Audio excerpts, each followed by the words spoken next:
బజార్ నేను మీ anchor Hasini. Today cinema Bazaar film news కి స్వాగతం సుస్వాగతం. తాజా సినిమా వార్తలు, gossips, box office reports, cinema రివ్యూలు మరియు స్పెషల్ ఇంటర్వ్యూస్ అందించడానికి మేము సిద్ధంగా ఉన్నాం.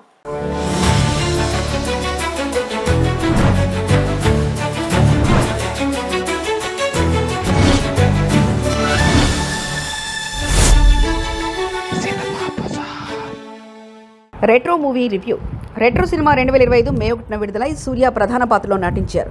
కార్తిక్ సుబ్బరాజు దర్శకత్వంలో రూపొందిన ఈ చిత్రం gangster drama, romantic elements, action, music, విజువల్స్తో ప్రేక్షకుల్ని ఆకట్టుకుంది. ఇక కథాంశంలోకి వెళ్తే రెట్రో కథలో సూర్య ఒక గ్యాంగ్స్టర్గా కనిపిస్తారు. కానీ అతని గతం అతని జీవితాన్ని తలకిందులు చేస్తుంది. కథలో ప్రేమ, కోపం, నమ్మకం, మోసం వంటి అంశాలు ప్రధానంగా ఉన్నాయి. సూర్య పాత్రలో అతని నటన, పూజా హెగ్డే పాత్రలో ఆమె ప్రదర్శన మరియు కార్తిక్ సుబ్బరాజు కథనం ఈ చిత్రాన్ని ప్రత్యేకంగా నిలిపాయి. నటీనటుల పనితీరు చూస్తే సూర్య తన నటనలో శక్తివంతమైన భావోద్వేగాలు, యాక్షన్ సన్నివేశాలు మరియు గ్యాంగ్స్టర్ పాత్రల నమ్మకాన్ని చూపించారు. పూజా హెగ్డే సూర్యతో కలిసి రొమాంటిక్ ఎలిమెంట్స్లో మెప్పించారు. కార్తిక్ సుబ్బరాజు తన దర్శకత్వంలో కథను కొత్త కోణంలో చూపించారు, కానీ కొంతమేర కథనం నెమ్మదిగా సాగింది. సంగీతం కథను బలంగా మద్దతిచ్చింది. ముఖ్యంగా కనీమా పాట ప్రత్యేకంగా నిలిచింది. విజువల్ ఎఫెక్ట్స్, సినిమాటోగ్రఫీ మరియు యాక్షన్ సన్నివేశాలు సినిమాకు ప్రత్యేక ఆకర్షణ. ప్లస్ పాయింట్స్: సూర్య నటన, యాక్షన్ సన్నివేశాలు, కార్తిక్ సుబ్బరాజు దర్శకత్వం, సంగీతం, విజువల్స్.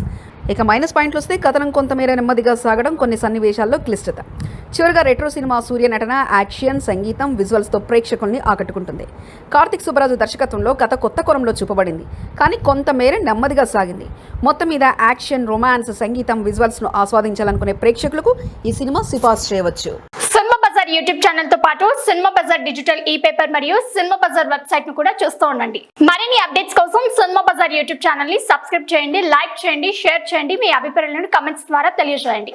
మరిన్ని ఇంట్రెస్టింగ్ అప్డేట్స్ తో మళ్ళీ కలుద్దాం. చూస్తూనే ఉండండి సినిమా బజార్.